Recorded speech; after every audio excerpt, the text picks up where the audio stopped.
Hello, thanks for inviting me to speak today about my work in rare diseases.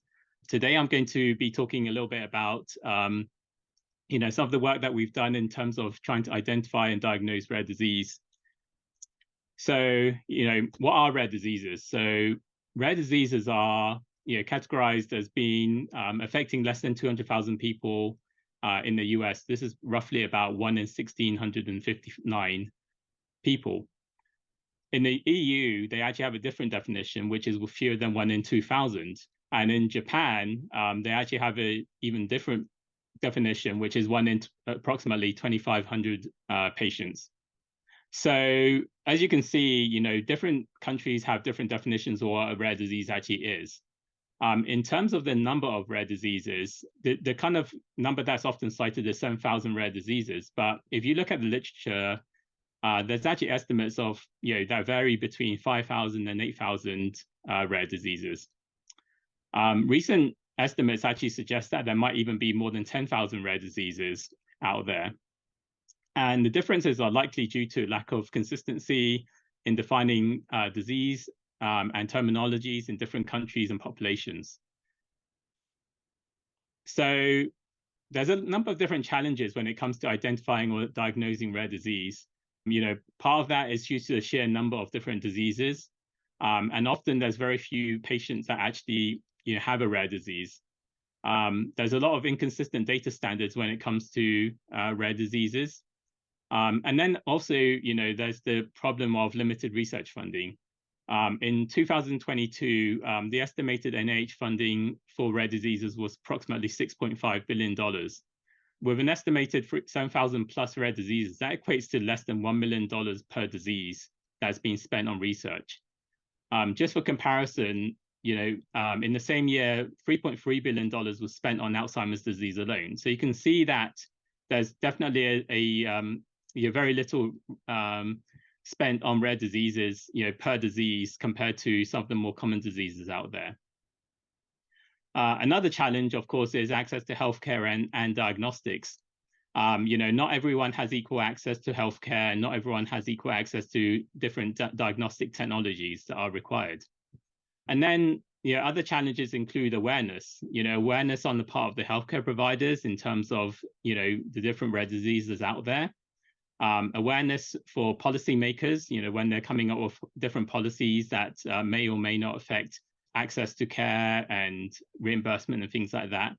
And just general awareness in the public in terms of, challenges faced by rare disease patients.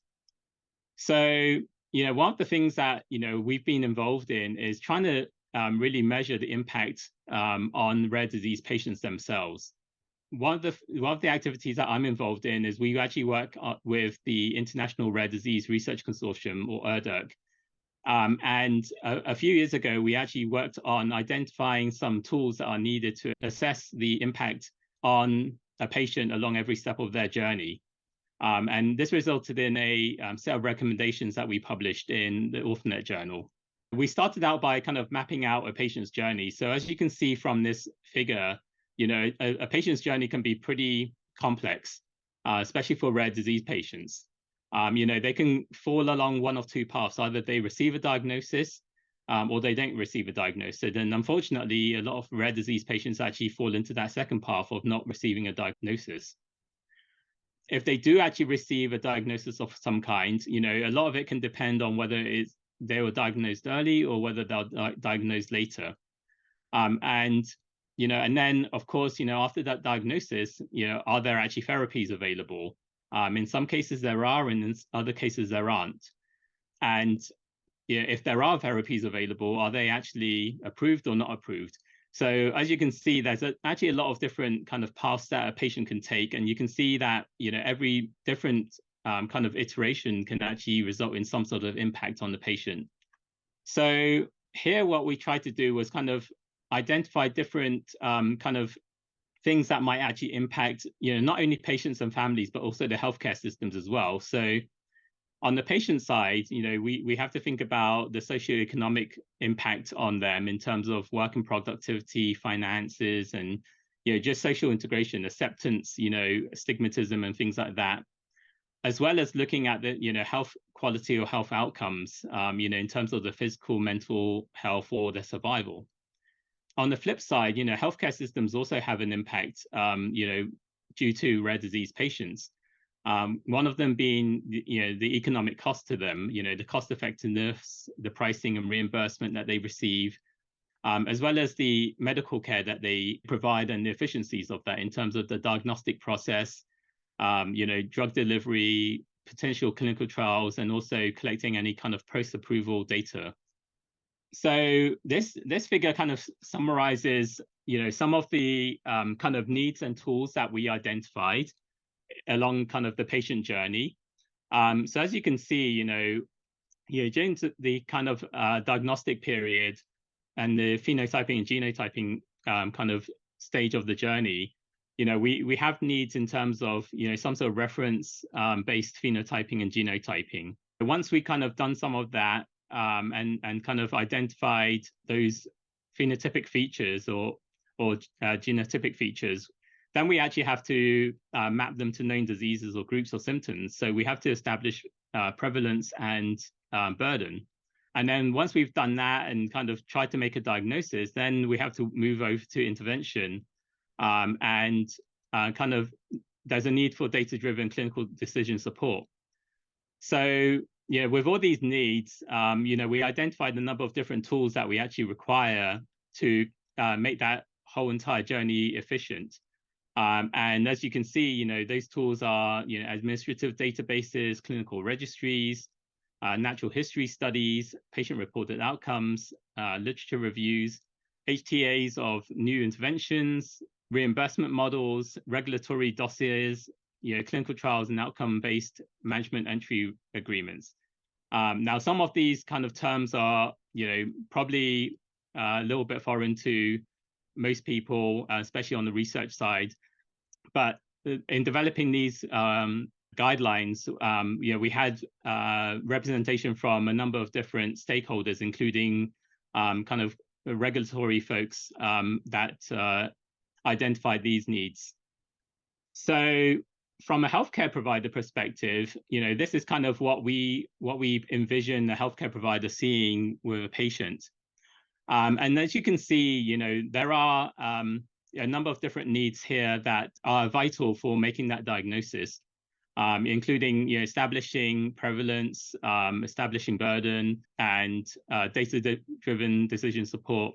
And we envision that, if we have kind of dynamic registries, we know about prevalence, we know about burden, and we know about treatment response, then we can really develop those kind of data-driven decision support tools. So as I mentioned, as we were developing this working group and coming out of these recommendations, the group that worked on this, came from a number of different backgrounds, including regulators, patient advocate groups, academia, and industry.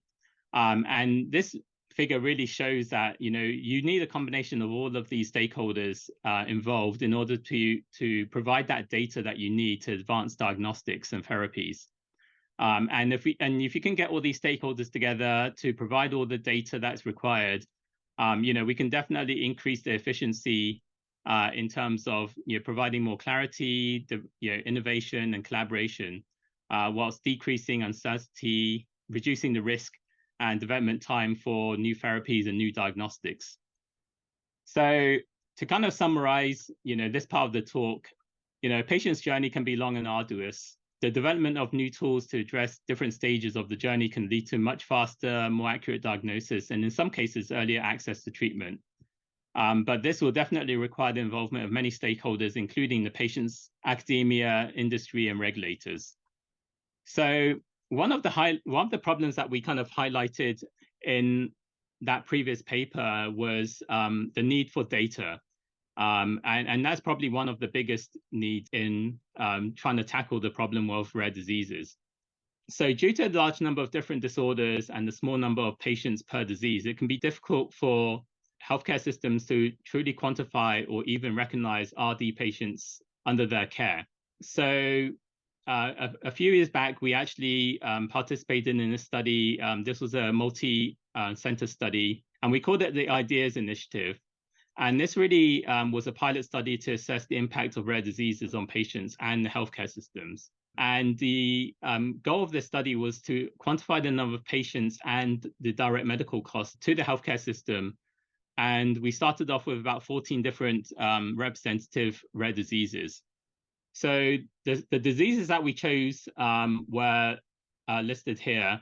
And I'm not going to read through the whole entire list here. And the data sources that we actually used were, as I mentioned, it was a multi-center study. So we actually worked with some collaborators at NCATS, and they used a database that was primarily populated by Medicaid data. We also worked with Eversana, and they actually had a database that was primarily medical claims data. And then, of course, ourselves and our database consisted of Epic EMR and associated databases. And then OHSU actually participated as well, and they too also used a Epic EMR database and their research data warehouse. So one of the things that we actually did was to start off with was just to try to understand the prevalence of rare diseases across the different data sources. So in this figure, we actually summarized our findings.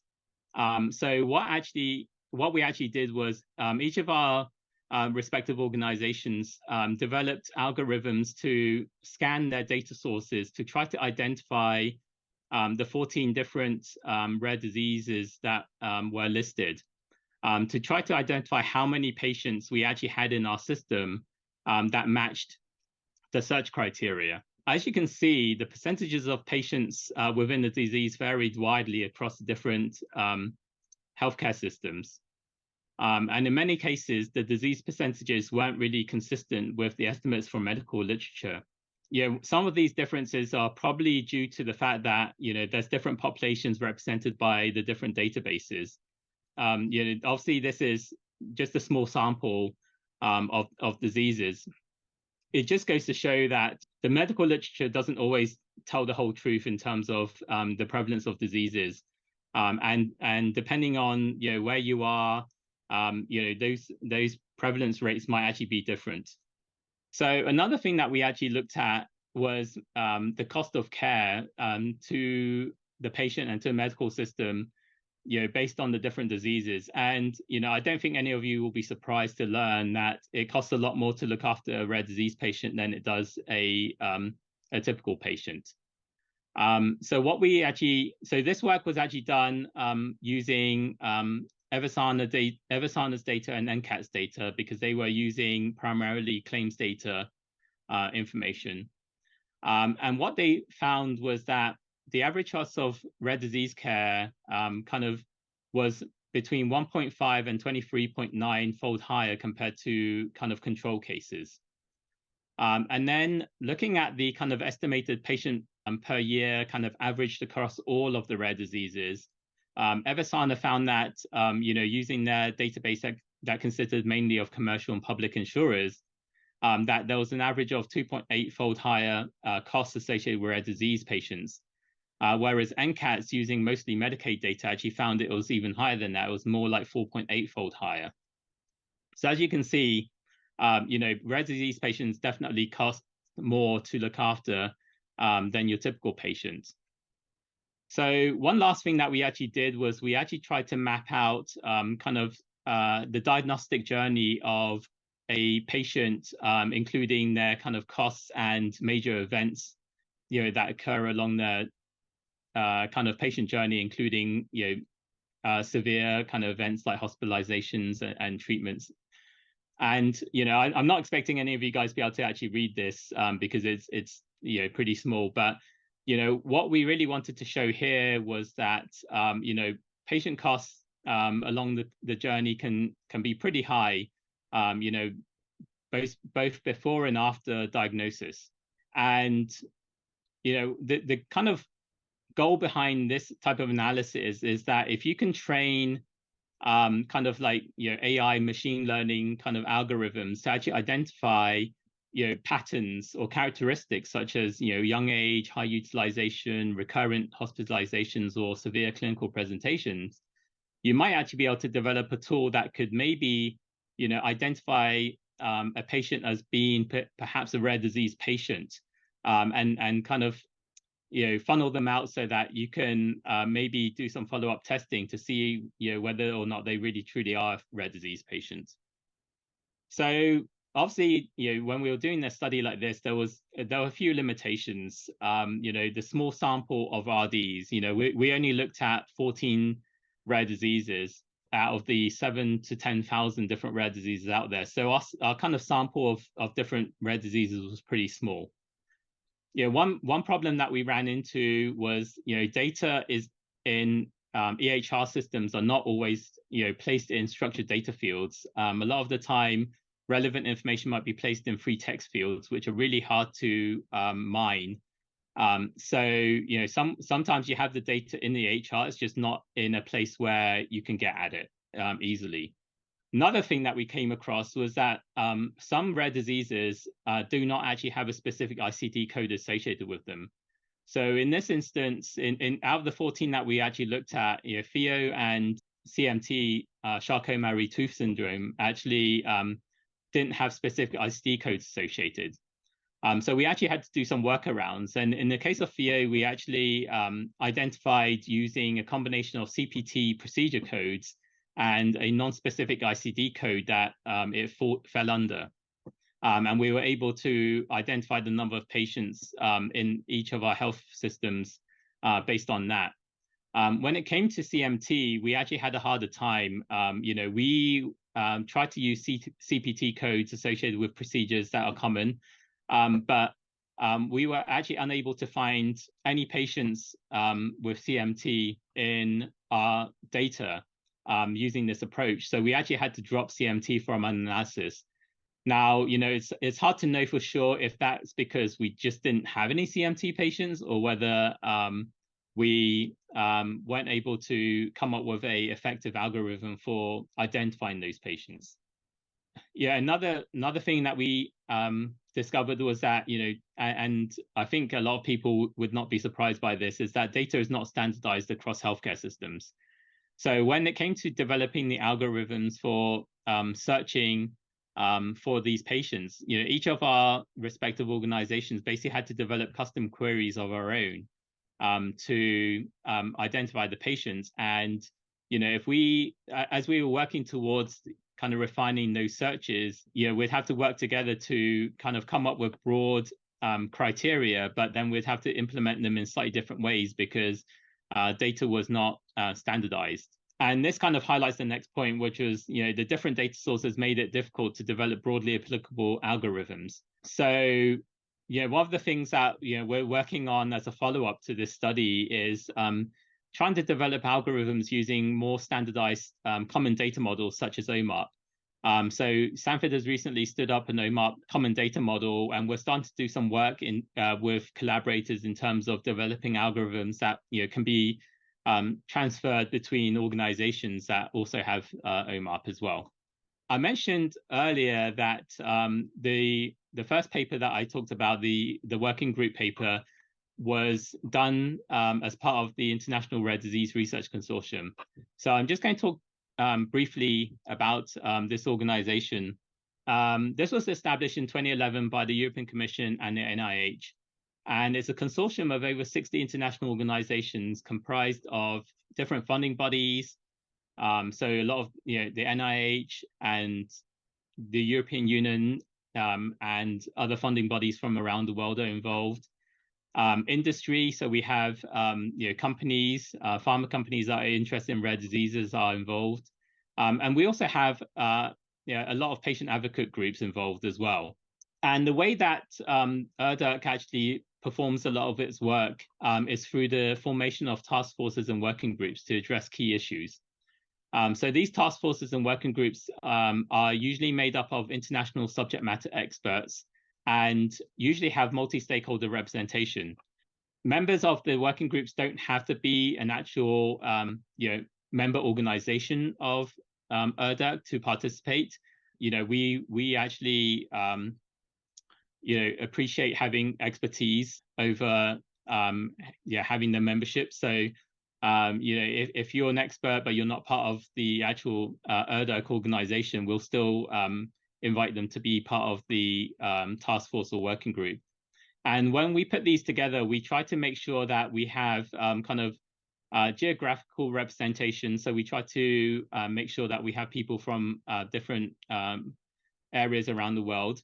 But we also try to make sure that we have representation from kind of different backgrounds as well. So, patient advocates, scientists, and regulators and other groups like that.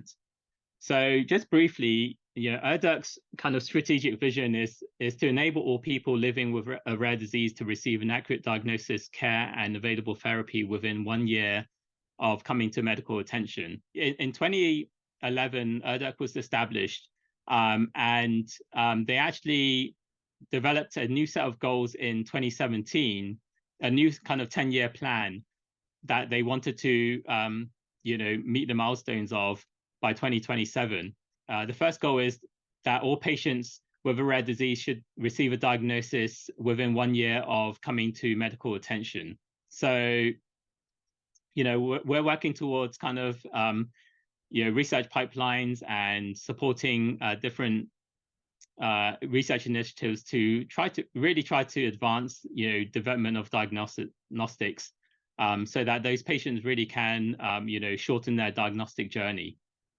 Another goal that we have in RDUC is to develop 1,000 new therapies by 2027. We're well on the way to achieving these goals, especially with kind of new emphasis on orphan drugs, and we feel confident that we're going to meet these goals, this goal by 2027. And then the final goal, as kind of presented in at the beginning of this talk, was to develop methodologies to assess the impact. And part of the reason for that goal is it's great to have the first two goals in terms of developing the diagnostics and developing the therapies, but in order to make sure that we are fully addressing the needs of rare disease patients, we have to actually measure the impact that these diagnostics and therapies actually have on patients, and also on the healthcare systems as well, and try to make it as efficient as possible in order to ensure that as many patients as possible get access to the care that they need. So some of the kind of themes of RDUC really is to shorten that diagnostic journey, develop the new therapies, fostering clinical research, stimulating multi-stakeholder engagement, and really advancing the access to care and methodologies. So one of the things that we've done recently with RDUC is we actually have a newborn screening initiative. We recognize that newborn screening has potential to identify rare diseases early on, and newborn screening programs differ vastly across the globe. And there are major challenges to implementing national newborn screening programs in all newborns, such as emerging technologies, such as NGS, can be costly, complex, and difficult to access. There's ethical considerations of screening newborns for diseases of later life, and then there's also cultural acceptance. Different cultures have different views on medical procedures and newborn screening, and those are all kind of things that come together to pose challenges. So as part of our newborn screening initiative, we're actually working on putting together 2 special issues in a relatively new journal, the Rare Disease and Orphan Drugs Journal, that we're hoping to publish later on this year. And with these special issues, we actually kind of broke it out into 2 kind of main topics. One of them is a series of papers discussing real-world applications and technologies that can be applied to newborn screening. So these papers are going to describe how to implement newborn screening with maybe like NGS technologies, or how different countries might be implementing newborn screening programs. And then the second special issue that we're looking at is actually going to be focused on policy, ethics, and patient perspectives. So these will focus mostly on different countries' policies when it comes to newborn screening, taking a look at newborn screening from a patient perspective, and then also kind of discussing the ethics of newborn screening. So in summary, there are still many challenges remaining in ensuring health equity for rare disease patients. Implementing new tools and data standards will help drive advances in rare disease diagnosis. Measuring impact on diagnosis and therapies on patients, families, and healthcare systems will inform policy and identify gaps. And the thing that I've learned the most about working with all of our collaborators, both nationally and internationally, is that rare disease research really is a team effort and requires international collaboration with many different stakeholders involved. So just to finish, I feel like my work contributes towards rare disease research by identifying gaps and key issues in identifying rare disease patients, diagnostics, and access to care, and helping to develop tools and methods to advance our ability to identify those rare disease patients in data systems such as EHRs and other databases. And with that, I thank you for your attention, and we'll be happy to take your questions.